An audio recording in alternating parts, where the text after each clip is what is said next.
6 करोड़ साल पहले एस्टेरॉयड की तबाही डायनासोर्स की मौत अपने साथ लेकर आया। 160 मिलियन सालों तक धरती पर डायनासोर्स ने राज किया। एक समय था जब यही दुनिया थी, यही आसमान था, बस एक चीज नहीं थी, इंसान। उस समय पूरी दुनिया पर डायनासोर का राज हुआ करता था। उस वक्त डायनासोर की कई प्रजाति हुआ करती थी। उनमें से कुछ शांत तो कुछ खूंखार, कुछ बहुत छोटे तो कुछ बहुत ही बड़े होते थे। जानते हैं कि आखिर इन ताकतवर जीवों के साथ ऐसा क्या हुआ कि आज दुनिया का राज इनके हाथों से निकलकर हम इंसानों के पास आ गया, और कैसे हम इंसान इन खतरनाक डायनासोर से बचकर यहाँ तक आ गए। दोस्तों, आप सोच रहे होंगे कि क्या उस वक्त इंसान जिंदा थे? तो दोस्तों, आपको हम बता दें कि कुछ ऐसी ही रोचक जानकारी से आपको रूबरू करवाएंगे इस वीडियो में। बने रहिएगा हमारे साथ इस वीडियो के अंत तक। डायनासोर ने करीब 14 करोड़ सालों तक इस धरती पर राज किया। आज से करीब 6 करोड़ साल पहले धरती पर लंबे लंबे पेड़ों से टकराती समुद्र की ठंडी हवाएं और चारों तरफ डायनासोर के चिल्लाने की आवाज आ रही थी। तब एक एस्टेरॉयड का टुकड़ा पृथ्वी से लगभग 20 करोड़ मील दूर मंगल और बृहस्पति के बीच बने क्षुद्र ग्रह बेल्ट में घूम रहे एक बड़े एस्टेरॉयड से जा टकराता है। इस वजह से इस बड़े एस्टेरॉयड की दिशा बदल जाती है और वह क्षुद्र ग्रह बेल्ट से निकलकर सीधे पृथ्वी की ओर 22,000 मील प्रति घंटे की रफ्तार से बढ़ने लगता है। जब यह एस्टेरॉयड पृथ्वी से 3,84,000 किलोमीटर की दूरी पर था, तब धरती से शायद डायनासोर का अंत न होता अगर यह एस्टेरॉयड पृथ्वी के उपग्रह चांद से टकराता। लेकिन नियति को कुछ और ही मंजूर था, इसलिए यह बड़ा एस्टेरॉयड चांद की बहुत नजदीक से गुजर गया। 40 किलोमीटर के व्यास वाला 1 ट्रिलियन मेट्रिक टन का यह एस्टेरॉयड प्रत्येक सेकंड के साथ साथ धरती के करीब बढ़ता जा रहा था। यह एस्टेरॉयड जब पृथ्वी के वातावरण के संपर्क में आया तो इसकी रफ्तार एकाएक 70,000 किलोमीटर प्रति घंटा हो गई। पृथ्वी के वायुमंडल में घुसते ही घर्षण की वजह से यह एक भयानक आग का गोला बन गया। यह इतनी रफ्तार से धरती की ओर बढ़ रहा था कि सिर्फ 4 मिनट में इसने अटलांटिक ओशन को पार कर लिया। इसकी चमक इतनी अधिक थी कि धरती पर टकराने से पहले ही हजारों जीव आग के इस गोले को देखकर अंधे हो गए थे।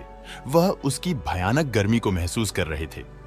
कुछ ही टाइम में यह एस्टेरॉयड मैक्सिको की खाड़ी के पास जमीन से टकराता है और लगभग 35,000 डिग्री सेल्सियस की ऊर्जा वाला एक भयंकर विस्फोट होता है। इस टकराव का विस्फोट लगभग 10 हाइड्रोजन बम के विस्फोट के बराबर था। यह विस्फोट इतना शक्तिशाली था कि इसके टकराते ही धरती की लाखों टन धातु अंतरिक्ष में चली गई और 180 किलोमीटर चौड़ा और 20 किलोमीटर गहरा गड्ढा बन गया। विस्फोट के कारण इस गड्ढे का सारा मेटल और पत्थर आसमान में धूल के बड़े बादल में बदल गए। 16 मिनट के बाद जमीनी टकराव की वजह से धरती के अंदर चारों ओर 11.2 की तीव्रता से भूकंपीय तरंग उठने लगी। इस वजह से समुद्र में विशालकाय लहरों का निर्माण हुआ और एक के बाद एक सुनामी की लहरें चारों तरफ आने लगी। भूकंपीय तरंगों ने सभी सक्रिय ज्वालामुखियों को धक्का दिया, जिसके कारण जगह जगह डायनासोर का विनाश शुरू हो गया। धरती के महाविनाश की प्रक्रिया आरंभ हो चुकी थी। इस भयानक विस्फोट में रेडिएशन की मात्रा इतनी बढ़ गई कि इसके 800 किलोमीटर के दायरे में आने वाले सभी जीव जलकर पूरी तरह राख के ढेर में बदल गए थे।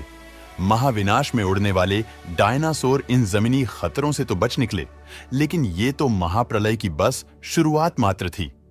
विस्फोट की वजह से जो लाखों टन मेटल पत्थर और धूल अंतरिक्ष में गया था, वह ग्रेविटेशनल पुल के कारण ठीक 40 मिनट बाद आग के गोले के रूप में पूरी धरती पर बरसने लगे। साथ ही धूल का एक बहुत बड़ा तूफान 6,000 किलोमीटर प्रति घंटे की रफ्तार से पृथ्वी के दूसरी तरफ मौत लेकर आ रहा था। यह धूल के बादल कई किलोमीटर मोटे थे, जिसकी वजह से धरती पर सूरज की रोशनी का पहुंच पाना असंभव हो गया। गर्म हवाओं का तापमान 100 डिग्री सेल्सियस से ज्यादा हो जाने के कारण धरती पर पेड़ पौधे नष्ट हो गए। विस्फोट के 90 मिनट बाद धरती का तापमान 200 डिग्री सेल्सियस तक बढ़ गया। इसकी वजह से जो डायनासोर विस्फोट के इलाके से कोसों मील दूर थे, वह भी इस गर्मी से बच नहीं पाए।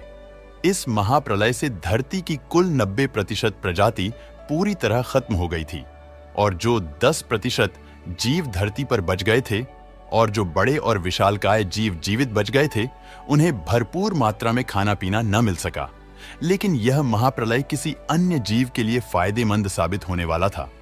धरती पर डायनासोर का अंत एक छोटी प्रजाति के लिए सुनहरा अवसर लेकर आया और वह प्रजाति थी मैमल्स की। जमीन के नीचे रहते हुए मैमल्स को गर्मी से राहत मिली और भोजन के रूप में उन्होंने हर तरह के कीड़ों को अपना शिकार बनाया। सूरज की रोशनी ना मिल पाने के कारण धीरे धीरे पृथ्वी ठंडी होती चली गई।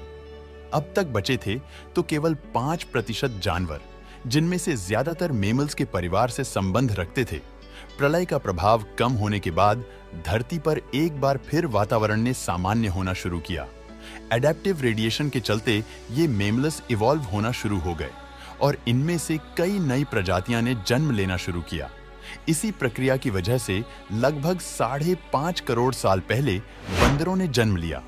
धीरे धीरे एक अहम एवोल्यूशन हुआ, जिसकी वजह से इनके स्पाइनल कॉर्ड में भी बदलाव आया और ये चारों पैरों की बजाय 2 पैरों पर खड़ा होना सीख गए। जंगल में रहने वाले जानवरों ने हार नहीं मानी। अफ्रीका के क्षेत्र में रहते थे पिरोलिथिपिगस, जो आगे चलकर हमारे पूर्वज कहलाए। इनमें से कई प्रजातियां चिंपैंजी के रूप में विकसित हुई तो कुछ इंसान बनने के लिए विकसित हो गई। आर्डिपिथिकस रैमिडुस ही वो पहले एप्स थे जो भोजन और घर की तलाश में पेड़ों से उतरकर जमीन पर आए। जाने से पहले वीडियो को लाइक करें। इस वीडियो में मिली जानकारी को आप अपने मित्रों के साथ शेयर जरूर कीजिए। हमारे चैनल को सब्सक्राइब कर हमारा सपोर्ट जरूर करिए। मिलते हैं अगले एपिसोड में, तब तक के लिए धन्यवाद।